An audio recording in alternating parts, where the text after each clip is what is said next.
بسم اللہ الرحمن الرحیم۔ السلام علیکم ورحمۃ اللہ وبرکاتہ۔ معزز خواتین و حضرات، اس دنیا میں ایک ایسی ہستی بھی ہے جس کو غائبانہ طور پر سب لوگ جانتے ہیں۔ وہ قابل نفرت ہستی ہے ابلیس، جس کا معروف نام شیطان ہے۔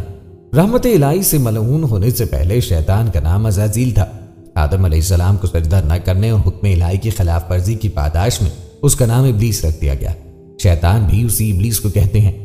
آج کی اس خاص ویڈیو میں ہم شیطان کے حوالے سے آپ کو بتائیں گے، یعنی انسانوں کے ازلی دشمن شیطان کو کیسے پیدا کیا گیا، اس بدبخت شیطان کے ماں باپ کون تھے، اور شیطان عزازیل سے ابلیس کیسے بنا۔ سب سے پہلے ناظرین یہ جان لیجئے کہ آسمانوں پر شیطان کا نام عزازیل تھا۔ یہ اس وقت بہت نیک بلکہ فرشتوں کا امام تھا۔ یہ طاؤس ملائکہ، بادشاہ افلاک، فرشتوں کا امام، مقربین کا سردار، جنت کے بیت المال کا خازن اور معلم ملائکہ تھا۔ خالق کائنات کے چند مقرب ترین ملائکہ میں سے تھا۔ اسے یہ اعزازات ہزاروں سال تک دن و رات کی مسلسل ریاضت اور عبادات کے باعث عطا فرمائے گئے تھے۔ ہر وقت ہر لمحہ ذکر الہی اس کی صفت خاص تھی۔ خوشنود رب اس کا مقصد حیات تھا۔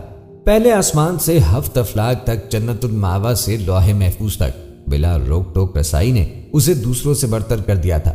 یہ تخلیق آدم علیہ السلام سے ہزاروں سال پہلے کی بات ہے کہ ایک دن وہ ادب و احترام کے قرینوں کا خیال رکھتے ہوئے لوح محفوظ پر پہنچا۔ شکر و احسان سے بوجھل پلکوں کو اٹھا کر اوپر دیکھا، جہاں تحریر تھا اعوذ باللہ من الشیطان الرجیم، یعنی پناہ مانگتا ہوں اللہ کی شیطان مردود سے۔ یہ پڑھ کر اس کے پورے وجود پر خوف سے سنسناہٹ طاری ہو گئی۔ اسے ڈرتے ڈرتے عرض کی، اے اللہ، یہ شیطان کون ہے؟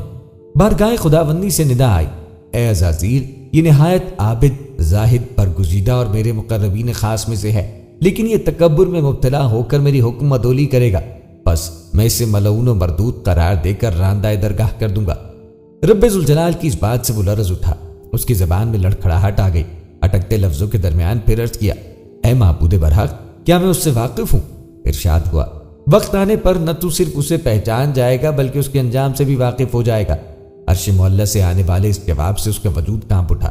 بے اختیار آنکھوں سے آنسو جاری ہو گئے۔ اس نے سوچا، آخر وہ کون بدبخت و بد نصیب ہوگا جو ہمیشہ کے لیے نشان عبرت بنا دیا جائے گا۔ برسوں تک یہ خیال اس کی سوچوں پر غالب رہا، تاہم گزرتے وقت کے ساتھ بڑھتی ذمہ داریوں اور شدید مصروفیات نے اس واقعے کو اس کی یادوں سے محو کر دیا۔ فرشتوں کے استاد کی حیثیت سے اس کی ذمہ داری درس و واز بھی تھی، جس کا آسمانوں میں دور دور تک چرچا تھا، اور ملائکہ کی بڑی تعداد اس میں شریک ہو کے مستفید ہوتی تھی۔ جب وہ اپنی ان محافل میں حضرت جبرائیل علیہ السلام، حضرت میکائیل، حضرت اسرائیل اور حضرت اسرافیل جیسے مقرب فرشتوں کو دیکھتا تو اس میں برتری کی ایک کیفیت پیدا ہو جاتی۔ شاید اسی کا نام تکبر ہو۔ بہرحال بیتے سالوں کے ساتھ اس کے درجات مزید بلند ہوتے چلے گئے۔ اب اس کی حیثیت بادشاہ افلاک کی سی تھی۔ اتنے بڑے مرتبے کے بعد اس میں عاجزی و انکساری پیدا ہونی چاہیے تھی، لیکن معاملہ اس کی برعکس ہوا۔ وہ کہتا ہے، مجھے یوں محسوس ہوتا کہ جیسے میرے اندر سے ایک آواز مجھے کہتی، اے عزازیل، تو ان سب میں افضل ہے۔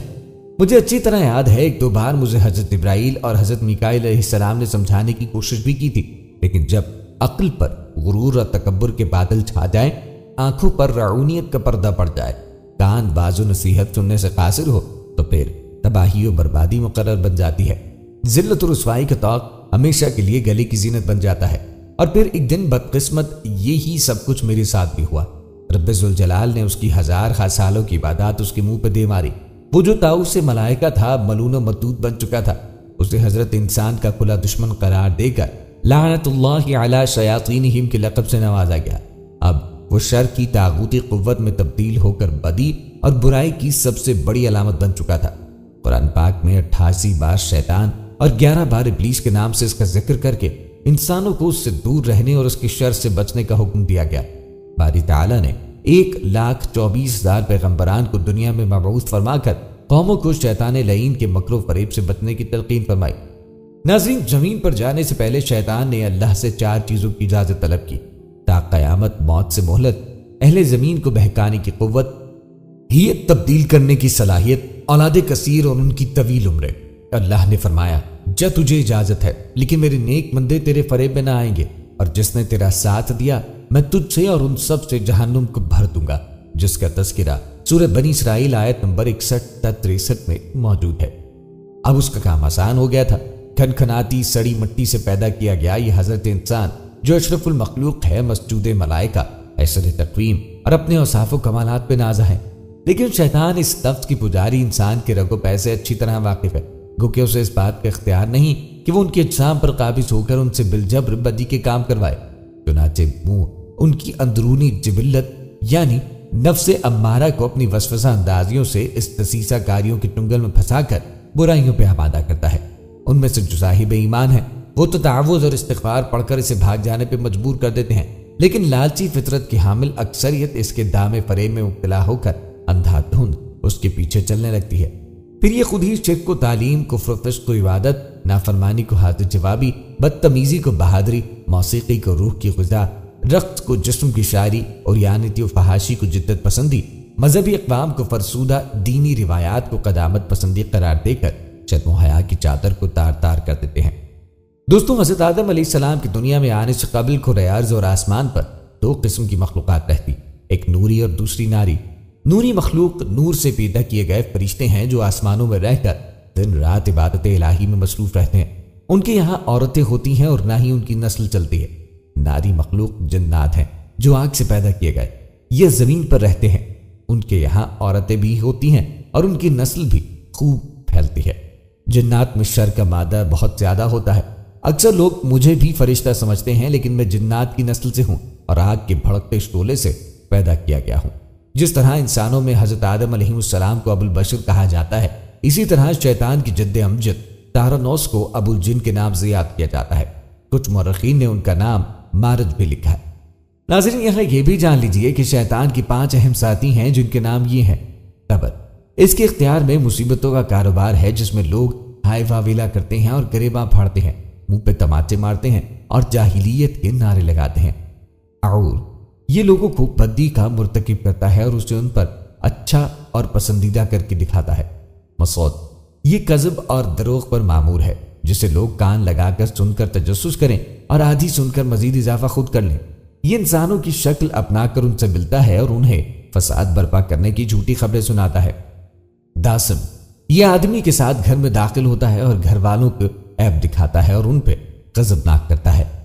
زخنیور، یہ بازاروں کا مختار ہے، بازاروں میں آ کر یہ قسم قسم کی بدی اور بددیانتی کے جھنڈے گاڑتا ہے۔ غرض شیطان مردود نے کل مختار مالک سے دشمنی نبھائی اور یوں مردود ٹھہرا۔ ناظرین، بچپن میں ایک عجیب و غریب سا سوال ذہن میں اٹھتا تھا کہ یہ جو شیطان ہے یہ اگر بارگاہ خداوندی میں توبہ کر لے تو اللہ کی ذات کیا اسے معاف نہ کرے گی؟ اگر معاف کر دے تو یہ تمام برائیاں ختم ہو جائیں گی۔ ظاہر ہے بچپن تھا، کسی سے جھجک کے باعث پوچھا بھی نہیں۔ تھوڑا ہوش سنبھالا تو اس کے متعلق جانا کہ یہ کون ہے، اس کی اصلیت کیا تھی، اب کیا ہے اور کیوں اس کی توبہ قبول نہیں ہو سکتی۔ شیطان یعنی ابلیس، اس کا اصل نام عزازیل ہے۔ بچپن کا وہ سوال کہ کیسے سجدہ نہ کرنے کی وجہ سے شیطان کو چھٹکارا ملا، کیا آدم علیہ السلام کو توبہ کا موقع نہیں ملا؟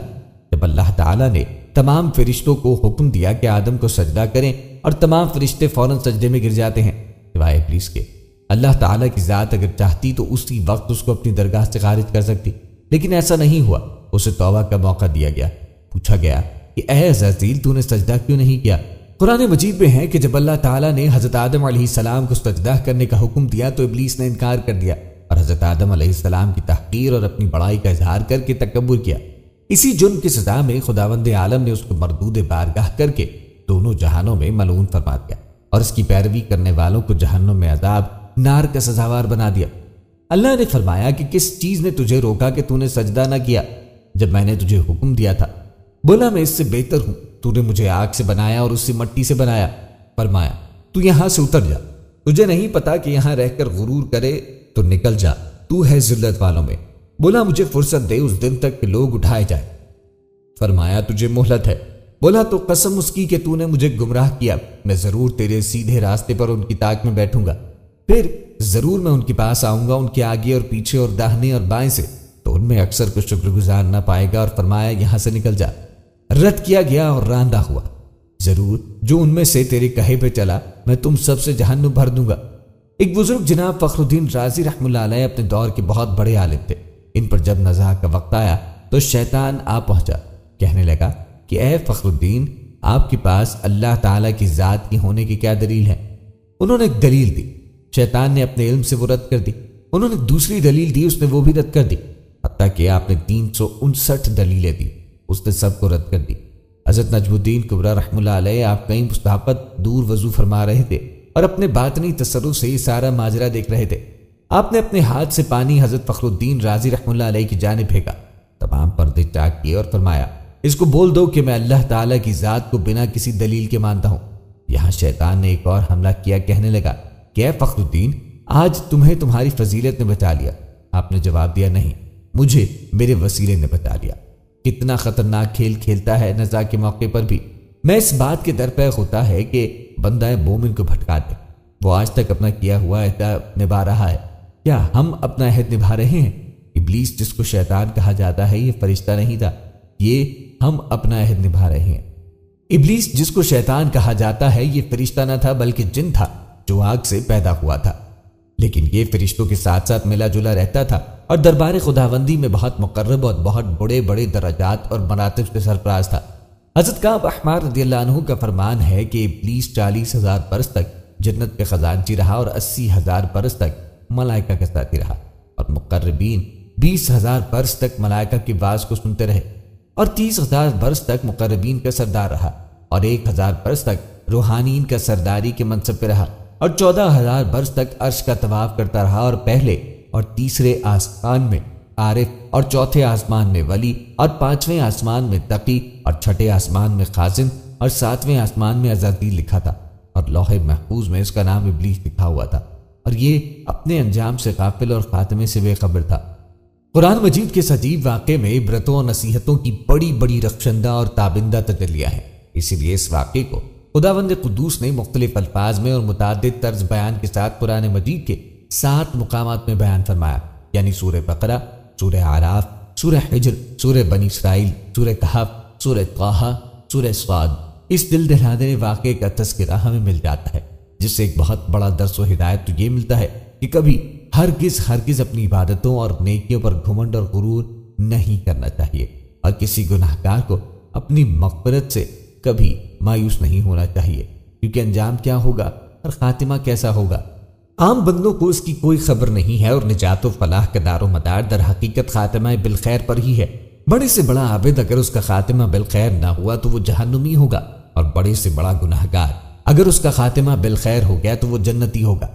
دیکھ لو ابلیس کتنا بڑا عبادت گزار اور کس قدر مقرب بارگاہ تھا، اور کیسے کیسے مراتب و درجات کے شرف سے سرفراز تھا، مگر انجام کیا ہوا کہ اس کی ساری عبادتیں غارت و اکارت ہو گئی، اور وہ دونوں جہان میں ملعون ہو کر عذاب جہنم کا حقدار بن گیا، کیونکہ اس کو اپنی عبادتوں اور بلندی درجات پر غرور و تکبر تھا، مگر وہ اپنے انجام اور خاتمے سے بالکل بے خبر تھا۔ حدیث میں ہے کہ ایک بندہ اہل جہنم کے اعمال کرتا رہتا ہے حالانکہ وہ جنتی ہے، اور ایک بندہ اہل جنت کے عمل کرتا رہتا ہے حالانکہ وہ جہنمی ہوتا ہے، یعنی عمل کا اعتبار خاتموں پر ہے۔ خداوند کریم ہر مسلمان کو خاتمہ بالخیر کی سعادت نصیب فرمائے اور برے انجام اور برے خاتمے سے محفوظ رکھے۔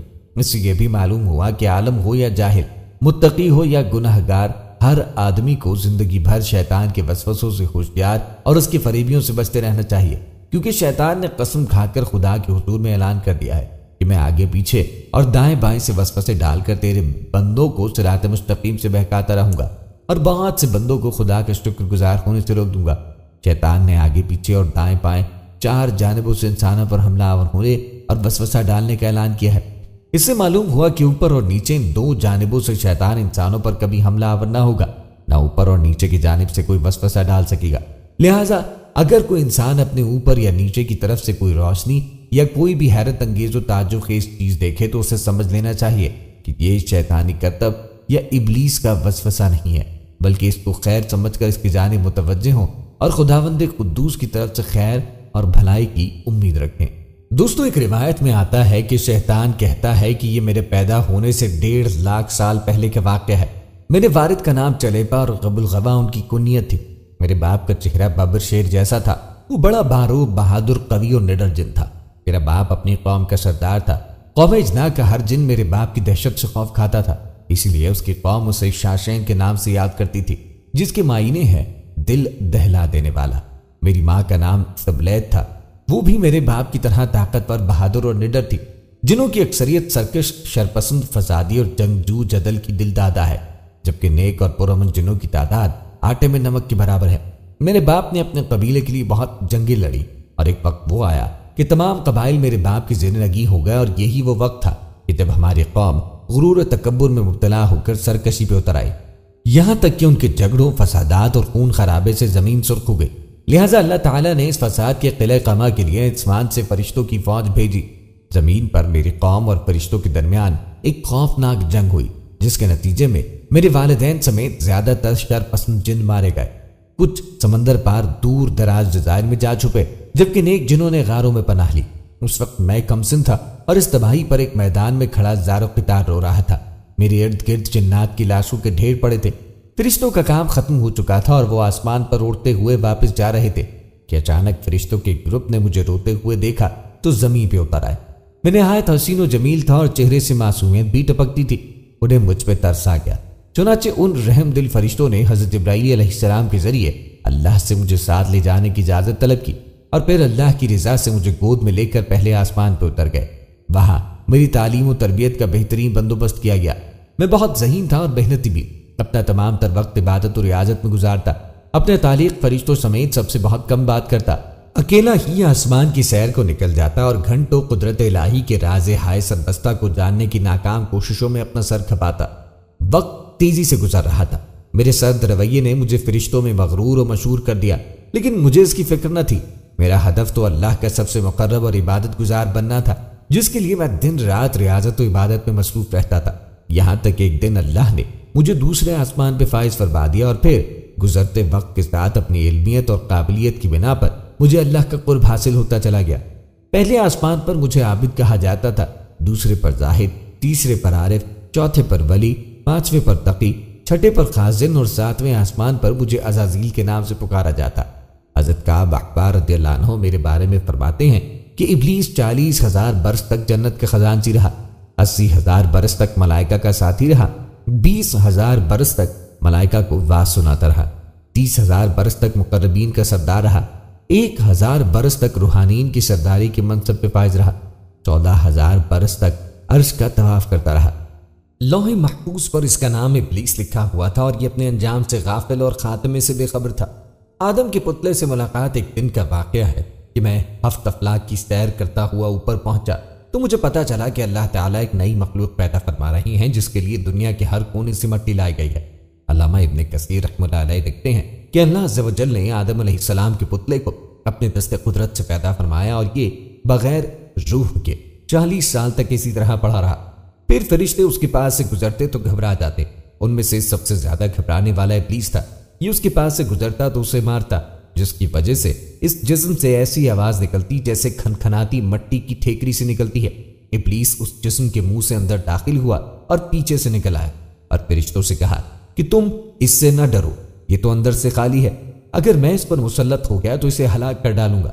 اور پھر وہ دن بھی آ گیا جب رب العالمین نے فرشتوں سے فرمایا کہ میں زمین پر اپنا ایک نائب بنانے لگا ہوں، وہ زمین پر میرے احکام کا نفاذ کر پائے گا۔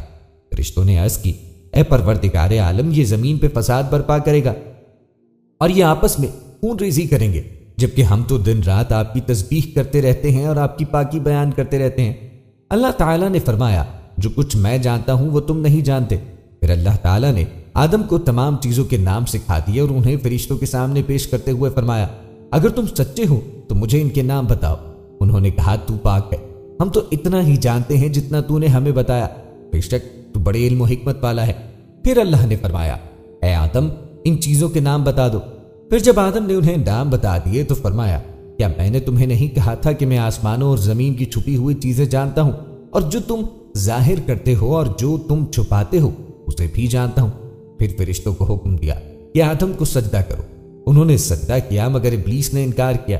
شیطان کو تکبر، رعونیت اور بڑائی نے آدم کو سجدہ کرنے سے روکا۔ اللہ تعالیٰ نے فرمایا، تجھے سجدہ کرنے سے کس چیز نے منع کیا ہے جبکہ میں نے تجھے حکم دیا؟ وہ بولا، میں اس سے بہتر ہوں کہ تو نے مجھے آگ سے بنایا اور اسے مٹی سے بنایا ہے۔ میں ایسا نہیں کہ اس انسان کو سجدہ کروں جسے تو نے سڑے ہوئے کھنکھناتے گارے سے پیدا کیا ہے۔ اللہ نے فرمایا، اب تو یہاں سے نکل جا، کیونکہ تو مردود ہو گیا ہے اور قیامت تک تجھ پر میری پھٹکار ہے۔ شیطان نے کہا، اے میرے رب، مجھے روز محشر تک کی مہلت دے دے۔ فرمایا، جا، میں نے تجھے متعین وقت تک کے دن کی مہلت دی۔ پھر شیطان نے کہا، مجھے تیری عزت کی قسم، میں ان سب کو یقیناً بہکاؤں گا، ان پہ حملہ کروں گا، ان کے آگے سے بھی اور پیچھے سے بھی، ان کے دائیں جانب سے بھی اور بائیں جانب سے بھی، اور آپ ان میں سے اکثر کو شکر گزار نہیں پائیں گے۔ اللہ نے فرمایا کہ یہاں سے ذلیل و خوار ہو کر نکل جا، ان میں سے جو شخص تیرا کہنا مانے گا میں ان سب سے جہنم کو بھر دوں گا۔ اور شیطان کہتا ہے، یوں بارگاہ خداوندی سے دھتکارے جانے کے بعد میں عزازیل سے ابلیس بن گیا۔ اپنے غرور و تکبر اور رونت کی بنا پر میری ہزاروں سالوں کی عبادت و ریاضت ضائع ہو گئی اور مجھے عرش سے فرش پہ پٹک دیا گیا۔ انہی دنوں میرے علم میں یہ بات آئی کہ اللہ تعالیٰ نے حضرت آدم علیہ السلام کی تنہائی دور کرنے کے لیے ان کی بائیں پسلی سے حضرت حوا علیہ السلام کو پیدا کیا ہے، اور اللہ نے آدم سے کہا کہ تم اور تمہاری بیوی دونوں جنت میں رہو اور یہاں جو چاہو کھاؤ، مگر اس درخت کا رخ نہ کرنا ورنہ ظالموں میں شمار ہوگے۔ اس کے باوجود کہ اللہ تعالیٰ نے انہیں آگاہ فرما دیا تھا کہ ابلیس ان کا دشمن ہے اور ایسا نہ ہو کہ وہ انہیں جنت سے نکلوا دے، میں ان کے دلوں میں وسوسہ ڈالنے میں کامیاب ہو ہی گیا۔ میں نے ان سے کہا کہ اے آدم، کیا میں تمہیں دائمی زندگی کا درخت اور بادشاہت بتلاؤں کہ جو کبھی پرانی نہ ہو؟ پھر ان دونوں نے اس درخت سے کھایا، تب ان کے ستر کھل گئے اور اپنے اوپر جنت کے پتے چپکانے لگے۔ اب یہاں یہ سوال پیدا ہوتا ہے کہ وہ درخت کون سا تھا؟ کسی نے گندم کا درخت کہا ہے، کوئی انگور کا بتلاتا ہے، تو کسی نے زیتون اور کھجور کی طرف اشارہ کیا ہے، لیکن اللہ عز و جل نے اس درخت کا نام مبہم رکھا کہ اگر اس کے ذکر میں کوئی مصلحت یا فائدہ ہوتا تو نام ضرور بتا دیا جاتا۔ مجھے اس بات کی تو خوشی تھی کہ میں بی بی حوا کے ذریعے حضرت آدم علیہ السلام کو بہکانے میں کامیاب ہو گیا تھا، لیکن اس کامیابی کے بعد مجھ پر شدید گھبراہٹ آ رہی تھی، کیونکہ اللہ تبارک و تعالیٰ کا ایک نام قہار بھی ہے۔ چنانچہ میں فوری طور پر زمین کی طرف بھاگا۔ عموماً فرشتوں کے 2 پر ہوتے ہیں، لیکن اللہ کا بڑا احسان و کرم تھا کہ مجھے 4 پروں والا بنایا، جس سے مجھے ہر جگہ جانے میں بہت آسانی ہو جاتی ہے۔ علامہ ابن کثیر نے 4 پروں والی انفرادیت کا قصص الانبیاء میں ذکر فرما دیا ہے۔ بعد ازاں اللہ تعالیٰ نے حوا اور آدم کو معاف فرما کر ایک خاص مدت تک کے لیے دنیا کی طرف روانہ کر دیا۔ اللہ نے میری جنت سے نکالے جانے اور آدم کے اس قصے کو قرآن کریم کی 7 سورتوں، سورہ بقرہ، سورہ اعراف، سورہ حجر، سورہ بنی اسرائیل، سورہ کہف، سورہ طٰہٰ اور سورہ صاد میں تفصیل سے بیان کیا ہے۔ میری اس پہلی کامیابی نے مجھے ابلیس سے شیطان بنایا اور میں لعنت اللہ علی شیاطینہم قرار دے دیا گیا۔ دنیا میں آدم و حوا کے میلاد کے بعد اللہ نے انہیں اولاد کثیر سے نوازا۔ ایک جوڑا صبح پیدا ہوتا اور ایک شام کو، صبح والے جوڑے سے شام والے جوڑے کی شادی کر دی جاتی۔ اسی طرح ایک دن صبح قابیل اور اس کی بہن عقیلمہ پیدا ہوئے، جبکہ شام کو حابیل اور اس کی بہن یہودا پیدا ہوئی۔ قانون قدرت کے مطابق قابیل کی شادی یہودا سے اور حابیل کی شادی عقیلمہ سے ہونا تھی۔ عقیلمہ نہایت حسین و خوبصورت، جبکہ یہودا بدشکل۔ قابیل نے یہودا سے شادی سے انکار کر دیا، وہ اپنی بہن عقیلمہ سے شادی کرنا چاہتا تھا۔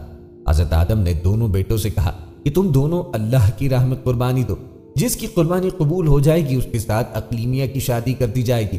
چونکہ حابیل حق پر تھا لہٰذا اس کی قربانی قبول کر لی گئی۔ یہی وہ لمحہ تھا جب میں ناک کے ذریعے قابیل کے جسم میں داخل ہوا اور اس کے دماغ پہ قبضہ کر کے اس کی سوچنے سمجھنے کی صلاحیتوں پہ حاوی ہو گیا۔ میں نے قابیل کو مشورہ دیا کہ اگر تو عقیلمہ کو حاصل کرنا چاہتا ہے تو حابیل کو قتل کر دے۔ پہلے وہ ہچکچایا، لیکن جب میں نے اس کی ہمت بڑھائی، لالچ، حسد اور انتقام کے جذبات بیدار کیے تو وہ راضی ہو گیا، اور پھر ایک دن اس نے حابیل کو قتل کر ڈالا۔ اس واقعے کی تفصیل سورہ مائدہ میں موجود ہے۔ بعد ازاں قابیل اپنے والد کے خوف سے یمن بھاگ گیا تاکہ مجھ جیسا شیطانی ہتھ کنڈوں کا موجد اس کے ساتھ تھا۔ میں نے پہلے اسے عیش و عشرت پہ لگایا، اس کی بہت سی شادیاں کروائی، کیونکہ اپنے کام کو منظم طریقے سے آگے بڑھانے کے لیے مجھے ایک مضبوط ٹیم کی ضرورت تھی۔ میں آگ سے پیدا ہوا ہوں، لہٰذا میں نے اسے آتش پرست بنا دیا۔ اللہ تعالیٰ نے مجھے مکمل چھوٹ دے رکھی تھی۔ جب اس کی نسل تیزی سے بڑھنے لگی تو میں نے اسے پتھر کے بت بنانے کا طریقہ سکھایا۔ اب کچھ آتش پرست بن گئے اور کچھ بتوں کو پوجنے لگے۔ حضرت آدم علیہ السلام کے بعد ان کے بیٹے حضرت شیس نبی بنے، ان کے بعد حضرت ادریس علیہ السلام آئے، لیکن میرا کام زور و شور سے جاری رہا۔ اللہ تعالیٰ نے میری اپنے لیے تاثیر دراز کی ہوئی تھی۔ دنیا کے باسی گمراہی اور جلالت کی کھڑوں میں دھسے ہوئے تھے، جگہ جگہ بتوں، آگ اور سورج کی پرستش کی جا رہی تھی۔ میں نہایت کامیابی کے ساتھ لوگوں کو دین سے دور کرنے میں مصروف تھا کہ اللہ نے اپنے ایک اور نبی حضرت نوح کو مبعوث فرمایا۔ ان کے آنے کے بعد پہلی مرتبہ دنیا میں مجھے اور میرے پیروکاروں کو تباہی کا سامنا کرنا پڑا، یہاں تک کہ میری پوری قوم طوفان نوح میں غرق ہو گئی اور میں ایک بار پھر دنیا میں اکیلا رہ گیا۔ اللہ تعالیٰ نے حضرت نوح کے واقعے کا قرآن کریم میں 43 بار ذکر کیا ہے۔ 2000 سال قبل مسیح کی بات ہے۔ خلیج فارس سے عراق تک کے وسیع و عریض علاقے پر ایک قوم آباد تھی جسے قوم عاد کے نام سے یاد کیا جاتا ہے۔ اللہ تعالیٰ نے اسے دنیا بھر کی نعمتوں سے نوازا تھا۔ سرسبز و شاداب باغات، لہلاتے کھیت کھلیان، شفاف پانی کے چشمے، بڑے بڑے شاندار محلات، مال و دولت، آسائش و آرائش کی فراوانی اور بہترین صحت۔ یہ طویل القامت، قوی اور زورآور لوگ تھے۔ ان کی شان و شوکت، سطوت و جبروت، جسمانی طاقت و سہولت نے انہیں مغرور و متکبر بنا دیا تھا۔ قوم نوح کی تباہی کے بعد ان دنوں میں یعنی شیطان بھی کسی ایسی ہی قوم کی تلاش میں تھا۔ چنانچہ اپنی پوری جماعت کے ساتھ ان کے نفس امارہ پہ حملہ آور ہوا۔ اپنے بدی کے ہتھیاروں کے ساتھ سب سے پہلے انہیں بت پرستی کی جانب راغب کیا۔ اللہ نے انہی میں سے اپنے ایک نیک بندے حضرت ہود کو نبی بنا کے مبعوث فرمایا، تاہم انہوں نے ان کی بات ماننے سے انکار کر دیا۔ مال و دولت، قوت و شہرت کے نشے میں سرشار قوم عاد باغی اور سرکش ہو چکی تھی۔ یہ لوگ بدی کی راہوں میں اس قدر آگے بڑھ چکے تھے کہ اب ان کی واپسی ناممکن تھی۔ اللہ تعالیٰ نے پہلے ان پر ہلکا عذاب نازل فرمایا، انہیں 3 سال کے لیے بارش سے محروم کر دیا۔ ان کے باغات اور کھیت کھلیان صحرا میں تبدیل ہو گئے، لیکن ان کی رعونت نے انہیں حضرت ہود کی بات نہ ماننے دی۔ پھر اللہ نے 8 دن اور 7 راتوں تک شدید قسم کی آندھی کا عذاب مسلط کیا۔ یہ آندھی اتنی خوفناک تھی کہ انسان و حیوان ہوا میں اڑتے آسمان تک جاتے اور پھر اوندھے منہ زمین پہ گر کے فنا ہو جاتے۔ یوں پوری قوم نیست و نابود ہو گئی۔ البتہ حضرت ہود اور ان کے پیروکار محفوظ رہے۔ قرآن پاک کی 9 سورتوں میں قوم عاد کا ذکر ہوا ہے۔ اللہ تعالیٰ نے قوم سمود میں حضرت صالح کو نبی بنا کے مبعوث فرمایا۔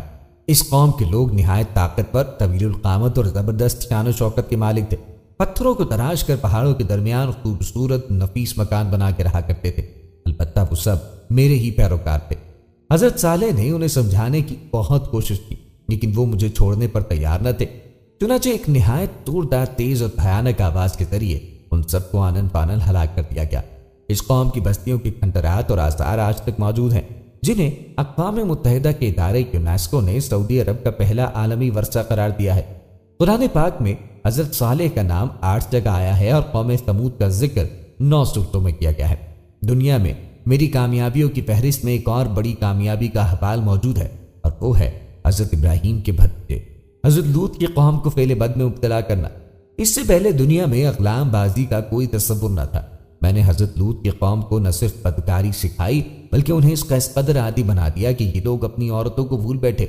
حضرت لوط نے انہیں راہ راست پر لانے کی کوشش کی، لیکن میری شیطانی چالوں نے اس قوم کو بدترین فحاشی اور بدکاری کی دلدل میں غرق کر رکھا تھا، یہاں تک کہ انہوں نے ایک دن خود ہی فرمائش کر دی کہ اے لوط، اگر تم سچے ہو تو اپنے رب سے کہو کہ ہم پہ عذاب نازل کر دے۔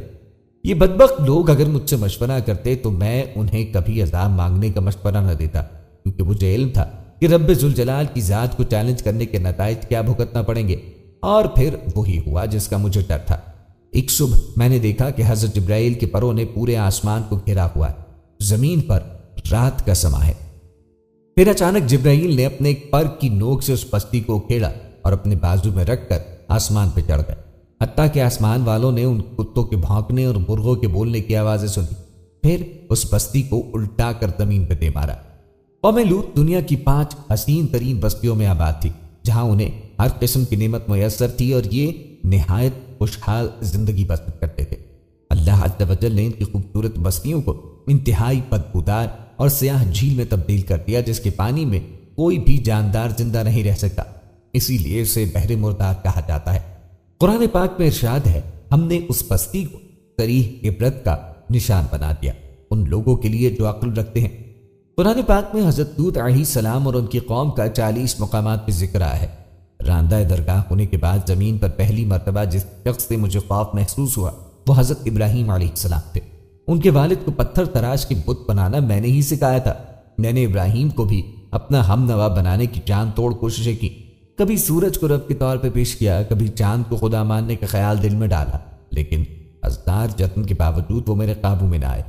ایک روز حضرت ابراہیم اللہ کے حکم سے اپنی بیوی اور بیٹے کو صحرا میں چھوڑا۔ میں دور بیٹھا منظر دیکھ رہا تھا کہ اچانک میں نے حضرت جبرائیل کو بچے کے پاس دیکھا اور دیکھتے ہی دیکھتے آب زمزم رواں ہو گیا۔ حضرت اسماعیل ذبیح اللہ کی قربانی کا واقعہ تو سب کو یاد ہوگا۔ راستے میں 3 جگہ میں نے کوشش کی کہ باپ بیٹے کو ورغلا کر اس قربانی سے دور رکھوں، لیکن ناکام رہا۔ ابراہیم کے بتوں کو توڑنے کا واقعہ یاد کرو۔ میں نے نمرود کو راضی کیا کہ اس جرم کی پاداش میں انہیں پوری قوم کے سامنے آگ کے شعلوں میں ڈال دو تاکہ آئندہ کوئی ایسی حرکت نہ کر سکے۔ میرے شاگردوں نے دنیا کا سب سے بڑا آگ کا الاؤ روشن کیا جس کی تپش میلوں دور تک محسوس ہوتی تھی۔ نیز میں نے ہی حضرت ابراہیم علیہ السلام کو آگ میں ڈالنے کے لیے منجنیق بنانے کا طریقہ بتایا، لیکن یہ وار بھی ناکام رہا اور نار نمرود گلے گلزار بن گئی۔ دنیا میں آنے کے بعد پہلی مرتبہ ناکامی اور نامرادی میرے قدم چوم رہی تھی۔ میں دور بہت دور سے دونوں باپ بیٹے کو اللہ کے گھر کی تعمیر میں مصروف دیکھ رہا تھا۔ دوسری طرف میرا مرید خاص نمرود اللہ کی پکڑ میں آ چکا تھا۔ ایک مچھر اس کی ناک میں گھسا اور برسوں عذاب الہی کا باعث بنا رہا۔ اس کے سر پہ پڑنے والے جوتے اس کے آرام کا باعث بنتے، یہاں تک کہ اسی حالت میں اس کی موت واقع ہو گئی۔ 965 قبل مسیح کی بات ہے۔ اللہ تعالیٰ نے بنی اسرائیل میں ایک اور نبی مبعوث فرمایا جن کا نام حضرت داؤد تھا۔ انہیں آسمانی کتب زبور بھی عطا کی گئی۔ اللہ تعالیٰ نے انہیں خوبصورت دل نشیں آواز اور سحر انگیز لہن عطا فرمایا تھا۔ وہ جب زبور کی تلاوت کرتے تو چرند پرند درخت پہاڑ دریا سمندر جن و انس سب اللہ کی حمد و ثنا میں مصروف ہو جاتے۔ آج بھی لہن داؤدی ایک ضرب المثل ہے۔ ان کے ہاتھ میں لوہا بوم ہو جایا کرتا تھا۔ نیز اللہ تعالیٰ نے انہیں بادشاہت سے بھی نوازا تھا۔ جزائر عرب پر ان کی حکومت تھی۔ ان کی شریعت میں ہفتے کا دن صرف عبادت کے لیے مخصوص تھا اور اس دن مچھلی کے شکار سمیت تمام دنیاوی کام ممنوع تھے۔ میں نے یعنی شیطان نے اپنے رفقا کو حکم دیا کہ اس قوم کو ہفتے کے دن کی عبادت سے غافل کر دو۔ چنانچہ میرے ماتحتوں نے ہفتے کے دن مچھلیوں کو کثیر تعداد میں ساحل کی جانب دھکیلا اور پھر لوگوں کو ان کے شکار کی جانب راغب کیا۔ وہ لوگ پہلے تو چھپ کے شکار کرتے رہے لیکن پھر آہستہ آہستہ عبادت سے منہ موڑ کر ہفتے کو پورا دن شکار میں مصروف رہنے لگے۔ میں اپنی اس کامیابی پر بہت خوش تھا۔ ایک دن اللہ نے ان سب کی شکلیں مسخ کر دی۔ جو جوان تھے وہ بندر بنا دیے گئے اور بوڑھے خنزیر۔ مسخ شدہ بندر اپنے رشتہ داروں دوستوں کو پہچانتے تھے اور ان کے قریب آ کر رویا کرتے تھے۔ دوستوں صحیح مسلم میں حضرت عبداللہ بن مسعود رضی اللہ عنہ کی روایت منقول ہے کہ بعض لوگوں نے اپنے زمانے کے بندروں اور خنزیروں کے بارے میں نبی کریم علیہ السلام سے دریافت کیا، کیا یہ وہی مسخ شدہ یہودی ہیں؟ تو آپ صلی اللہ علیہ وآلہ وسلم نے فرمایا، اللہ تعالیٰ جب کسی قوم میں مسخ صورت کا عذاب نازل کرتے ہیں تو ان کی نسل نہیں چلتی بلکہ چند روز میں ہلاک ہو جاتے ہیں۔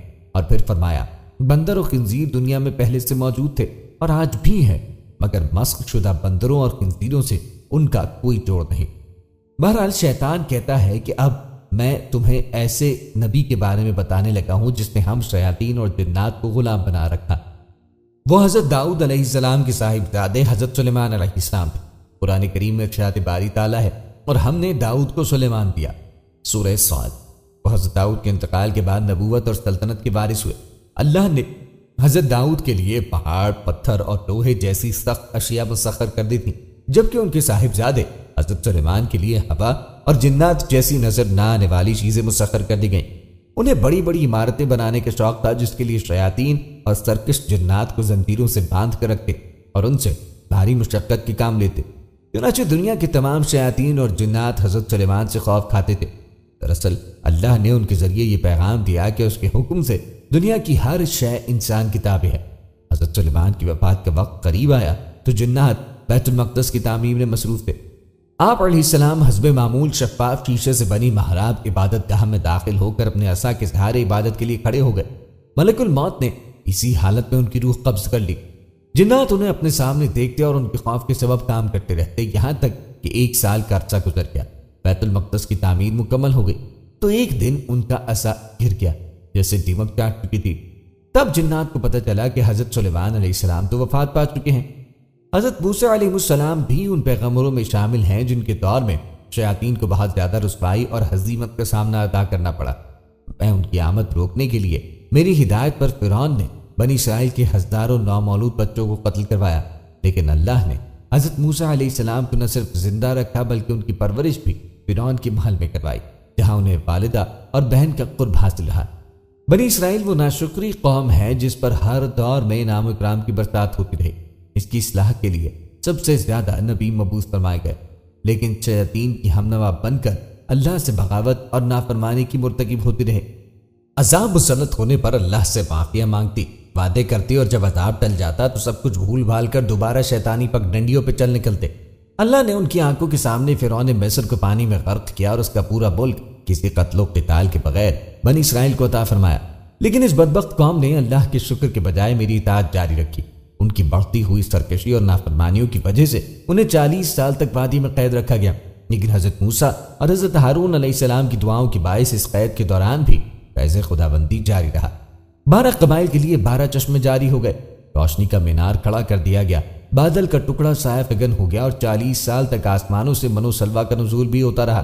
مگر ان یہودیوں نے اس وقت مجھے حیران کیا جب انہوں نے موسیٰ سے کہا، اے موسیٰ، یہ کیا ایک طرح کے کھانے آتے ہیں؟ اپنے رب سے کہو کہ ہمیں ککڑی، پیاز، مسور اور گیہوں دے۔ حضرت موسیٰ علیہ السلام کو جہاد کا حکم ملا تو اپنی قوم کے پاس گئے اور جہاد کی دعوت دی تو بولے، اے موسیٰ، وہ تو زبردست قوم ہے، ہم ان سے نہیں لڑیں گے۔ اے موسیٰ، تم اور تمہارا رب جانو اور تم دونوں ان سے جا کے لڑو، ہم تو یہیں بیٹھے۔ حضرت یعقوب علیہ السلام کا تذکرہ کرتے ہوئے شیطان کہتا ہے کہ اللہ نے آزمائشیں، امتحان اور مصائب والام حضرت ابو ایوب کو صبر و شکر کا وہ بلند مقام عطا فرمایا۔ حضرت یعقوب علیہ السلام کا تذکرہ کرتے ہوئے شیطان کہتا ہے کہ اللہ تبارک و تعالیٰ نے آزمائش، امتحان اور مصائب و آلام میں حضرت ایوب کو صبر و شکر کا وہ بلند مقام عطا فرمایا کہ رہتی دنیا تک صبر ایوب ضرب المثل بن گیا۔ روایت میں ہے کہ ان کی صبر و شکر کا فرشتوں میں بڑا چرچا تھا۔ مجھے ان سے حسد ہوا تو میں نے بارگاہ خداوندی میں عرض کی، بار الہ، اگر مجھے ان پر وقتی تسلط دے دے تو میں ان سے صبر و شکر چھڑوا دوں گا۔ اللہ کو حضرت ایوب کی آزمائش مقصود تھی، چنانچہ حق دے دیا گیا۔ حضرت ایوب کی بادشاہت ختم ہوئی تو بولے، اے اللہ، تو نے ہی عطا فرمائی، تو نے واپس لے لی، تیرا شکر ہے۔ 7 بیٹے 7 بیٹیاں تھیں، سب فوت ہو گئے۔ فرمایا تیری امانت تھی، تو نے لے لی۔ شدید بیماری میں مبتلا ہوئے تو عرض کیا، یہ جسم و جان تیرے لیے ہی عطا کرتا ہے، تو جس حال میں رکھے تیرا شکر ہے۔ ایک دن میں طبیب کے بھیس میں ان کی اہلیہ کے پاس گیا اور کہا، میرے پاس ان کی بیماری کا علاج ہے، مگر شرط یہ ہے کہ جب تندرست ہو جائیں تو یوں کہہ دیں کہ مجھے اس طبیب نے شفا دی ہے، بس یہی میرا معاوضہ ہے۔ اہلیہ نے حضرت ایوب سے خوشی خوشی ذکر کیا تو فرمایا، وہ طبیب کے روپ میں شیطان مردود تھا، میں ان کے قریب ہی تھا اور ان کے عزم حوصلے کو دیکھ کر یقین ہو گیا کہ ان سے صبر و شکر چھڑوانا میرے بس کی بات نہیں۔ زمین پر اللہ کی سب سے نافرمان قوم بنی اسرائیل یعنی یہودی ہیں۔ تاریخ گواہ ہے کہ اس قوم میں بے شمار انبیاء کرام مبعوث فرمائے گئے۔ اللہ نے بہت بار اپنے انعام و کرام کی بارش فرمائی، لیکن یہ ناشکری قوم کبھی فرما بردار نہ بن پائی۔ انبیاء کرام علیہ السلام پر ظلم و ستم ڈھانا اس کا شیوا رہا۔ حضرت عیسیٰ علیہ السلام بنی اسرائیل کے آخری پیغمبر تھے۔ انہیں 30 سال کی عمر میں نبوت کے ساتھ آسمانی کتب انجیل سے سرفراز فرمایا گیا۔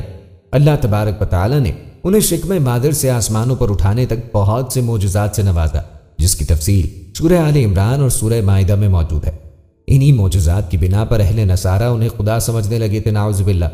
عیسائیوں کے عقیدہ تثلیث کے مطابق حضرت عیسیٰ علیہ السلام، بی بی مریم علیہ السلام اور اللہ تینوں خدا ہیں۔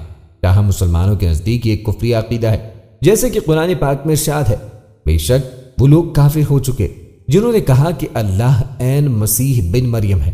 بنی اسرائیل کے منکرین نبوت نے میری ہدایت کے مطابق حضرت عیسیٰ علیہ السلام کو صلیب پہ چڑھانے کا منصوبہ بنا لیا، لیکن اللہ نے اپنے نبی کو آسمانوں پہ اٹھا لیا۔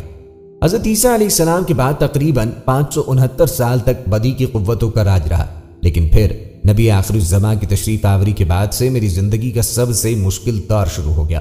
ابو جہل سے ابو لہب تک، یہود سے منافق اعظم عبداللہ بن ابی تک میرے بڑے اور قابل رشک مہرے زمیں بوس ہو گئے۔ بنی اسرائیل کا مکر و فریب، چالاکیاں، چال بازیاں دھری کی دھری رہ گئی۔ خود میرا اپنا یہ حال تھا کہ کوئی بھی شیطانی ہتھ کنڈا کامیاب نہ ہوتا تھا۔ بدر کی جنگ نے میری کمر توڑ کے رکھ دی تھی۔ مجھ میں سرکار تو عالم صلی اللہ علیہ وآلہ وسلم کا سامنا کرنے کی طاقت تھی اور نہ ہمت۔ حضرت ابو بکر، حضرت عمر، حضرت عثمان، حضرت علی، حضرت حمزہ، حضرت خالد رضی اللہ عنہ اور دیگر صحابہ کرام رضوان اللہ علیہم اجمعین سے مقابلے کا خیال نہایت احمقانہ سوچ تھی۔ میں حضرت عمر کی دہشت سے تو راستہ ہی بدلنے پہ مجبور ہو جاتا۔ میری اور میرے رفقا کی سر توڑ کوششوں کے باوجود اسلام کی روشنی نے دنیا کو منور کر دیا۔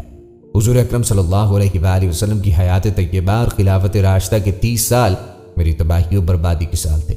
حضرت عثمان رضی اللہ عنہ نے اپنی جان کا نذرانہ دے کر میری بہت بڑی سازش ناکام بنائی۔ پھر سیدنا حسین نے کربلا کے میدان میں اسلام کو جلا بخشی۔ خلافت راشدہ کے بعد مجھے کچھ شیطانی گل کھلانے کے مواقع میسر آئے۔ بنو امیہ اور بنو عباس کے درمیان نفرتوں کے بیج بوئے۔ 9 صلیبی جنگوں میں نصارہ کی مسلسل ناکامی کے بعد پاپائیت کو مسلمانوں کی علمی میراث پہ قبضے کا مشورہ میں نے ہی دیا۔ مسلمان جنگجو سپہ سالاروں کو جنم دینے والی سرزمین عرب کو بانج کیا۔ اسرائیل کا وجود اور بیت المقدس پہ قبضہ میرا ہی مرہون منت ہے۔ عظیم مسلم سلطنت خلافت عثمانیہ کا خاتمہ اور سونے کی چڑیا، ہندوستان پر نصارہ کا قبضہ میرے ہی ہاتھوں انجام پایا۔ سقوط ڈھاکہ، سقوط کشمیر، ہندوؤں کے مظالم، امریکہ و اسرائیل کی دہشت گردی، عرب ممالک کی معاشی، معاشرتی، سماجی، سیاسی اور فوجی قوت کی تباہی میرا ہی کارنامہ ہے۔ مسلمانوں کے اندر سے دین کی روح سلب کر کے انہیں ایمان کی حرارت سے بیگانہ کس نے کیا؟ یہ سب کچھ میرا اور میری ابلیسی جماعتی کا کارنامہ ہے۔ جنت یا جہنم، فیصلہ تمہارے ہاتھ میں ہے۔ اے اہل پاکستان، میرے کارندے جب تمہارے کسی علاقے میں کارروائی کر کے فاتحانہ انداز میں میرے پاس آتے ہیں تو میں پھولی بصری یادوں میں کھو جاتا ہوں، اور مجھے وہ لمحہ یاد آتا ہے جب میں نے لوح محفوظ پر اللہ کے نام کے ساتھ حضرت محمد صلی اللہ علیہ وآلہ وسلم لکھا دیکھا تھا، وہ نام کہ جس سے ملائکہ عشق کیا کرتے تھے، اور آج اس پرانی محبت کے احترام نے مجھے مجبور کر دیا کہ میں تم کو اپنے مکروہ عزائم سے خبردار کر دوں۔ شیطان کہتا ہے میری کہانی اللہ کی کتاب قرآن مجید میں تفصیلاً درج ہے، جس میں اہل ایمان کے لیے عبرت و نصیحت کا بیش بہا خزانہ موجود ہے، لیکن میں یہ دیکھ کے حیران رہ جاتا ہوں کہ عمل و ہدایت کے اس انمول ذخیرے کو صرف برکت کا نسخہ سمجھ کر گھر کے اونچے مکان پر خوبصورت جزدان میں لپیٹ کے محفوظ کر دیا گیا ہے۔ یہ بھی میری خوش قسمتی ہے کہ تم عربی زبان سے واقف ہو، اور نہ اس دستور حیات کو بامعنی پڑھنے سمجھنے کا تمہارے پاس وقت ہے نہ شوق۔ میں نے چند مشہور واقعات پر مشتمل اپنی مختصر سی داستان تحریر کی ہے، مگر یاد رکھو بدی کی اس داستان عبرت کو پڑھنے کے بعد مجھ پر ملامت کے بجائے اپنے نفس کو ملامت کرنا، جس کی غلامی تمہیں صراط مستقیم کے بجائے شیطانی پگڈنڈیوں پہ چلنے پہ مجبور کرتی ہے۔ اب تمہارے پاس دو راستے ہیں۔ پچھلے قوموں کی تباہی و بربادی سے سبق حاصل کرتے ہوئے گناہوں سے توبہ کرو، جھوٹ، منافقت، غیبت، حسد، ظلم و زیادتی، بد کلامی کو اپنی زنجیروں سے نکال پھینکو، رزق حلال کماؤ اور حلال ہی کھاؤ، یوں اپنے نفس امارہ سے مجھے باہر نکال کر جنت کے حقدار بن جاؤ۔ لیکن اگر صراط مستقیم کا یہ سفر تمہارے لیے ممکن نہیں، اللہ اور اس کے پیارے نبی کی اطاعت کے بجائے میرے ہم سفر بننے میں خوش ہو، تو چشم ماں روشن، دل ماں شاد، میں دل و جان سے تمہیں اپنے ساتھ جہنم میں لے جانے کو تیار ہوں، جہاں دوزخ کی بھڑکتی آگ تمہاری اور میری منتظر ہے۔ محترم ناظرین، آیات قرآنی کی روشنی میں انسان کا سب سے بڑا دشمن شیطان ہے، لہذا انسان کو شیطان کی مکاریوں اور فریب سے ہوشیار رہنے کی ضرورت ہے۔ جبکہ اکثر لوگ اپنے ہم نوع یعنی دیگر انسانوں کو ہی اپنا دشمن تصور کرتے ہیں، لیکن شیطان ایسا دشمن ہے جو آپ کا مال نہیں چراتا یا آپ کی زمین پہ قبضہ نہیں کرتا، بلکہ یہ انسان کو راہ راست سے گمراہ کر کے اسے اندھیروں میں بھٹکانے کے لیے ہمیشہ چھوڑ دیتا ہے، اور یہ اتنا عظیم جرم ہے جسے اللہ دشمنی سے تعبیر کرتا ہے۔ شیطان جسے گمراہ کرنے اور راستہ بھٹکانے والے وجود کی خلقت کا فلسفہ کیا ہے؟ اللہ نے اسے کیوں پیدا کیا ہے؟ اول یہ کہ انسان کی گمراہی اور انحراف میں شیطان کا کردار صرف اکسانے اور بہکانے کی حد تک ہے۔ دوم یہ کمال ہمیشہ تضاد اور ٹکراؤ کے ماحول میں حاصل ہوتا ہے، اسی لیے بہترین نظام میں اس طرح کی مخلوق کو پیدا کرنا بیکار اور بے مقصد ہو نہیں سکتا، بلکہ اللہ کی خالص رحمانیت اور خیریت کا جلوہ ہے۔ پہلی بات تو یہ ہے کہ اللہ نے شیطان کو پیدا نہیں کیا کیونکہ وہ سالوں تک فرشتوں اور عبادت گزاروں کا ہم نشیں تھا، لیکن بعد میں اس نے اپنے اختیارات سے سرکشی اور انحراف کی راہ اپنائی اور اللہ کی رحمت سے دور ہو گیا۔ اس دنیا میں شیطان کا کردار اکسانے اور بہکانے کی حد تک ہے، یعنی شیطان انسان کو گمراہی اور انحراف کی طرف دعوت دیتا ہے۔ اللہ نے اس کو نفوس میں تصوف کی قدرت اور ان پر تسلط نہیں دیا ہے۔ ارشاد باری تعالیٰ ہے کہ اور بے شک اس کو ان لوگوں پر تسلط تو نہیں ہے جو ایمان لائے اور اپنے پروردگار پہ بھروسہ کرتے ہیں۔ شیطان ان لوگوں سے بحث کرتا ہے اور کہتا ہے کہ مجھے بھلا دیں۔ شیطان ان لوگوں سے بحث کرتا ہے اور کہتا ہے کہ مجھے تمہارے اوپر کوئی اختیار نہیں تھا سوائے اس کے کہ میں نے تمہیں بلایا۔ قرآنی تعلیمات اس بات کی حکایت کرتی ہیں کہ انسان کی گمراہی میں شیطان کا رول صرف اکسانے اور بلانے کی حد تک نہیں۔ ہم امید کرتے ہیں کہ آپ کو ہماری آج کی یہ ویڈیو ضرور پسند آئی ہوگی۔ اگر آپ کو ہماری آج کی یہ ویڈیو پسند آئی ہے تو آپ سے گزارش ہے کہ ہمارے چینل کو سبسکرائب ضرور کریں اور ساتھ ہی لگے بیل کے بٹن کو بھی پریس کریں۔ سبسکرائب کے ساتھ ساتھ ہماری ویڈیو کو لائک کریں اور اپنی قیمتی رائے کا اظہار کمنٹس میں ضرور کریں۔ کمنٹس میں آپ اپنے سوالات ہم تک پہنچا سکتے ہیں۔ اللہ تعالیٰ آپ کو اپنی حفظ و امان میں رکھے، آمین۔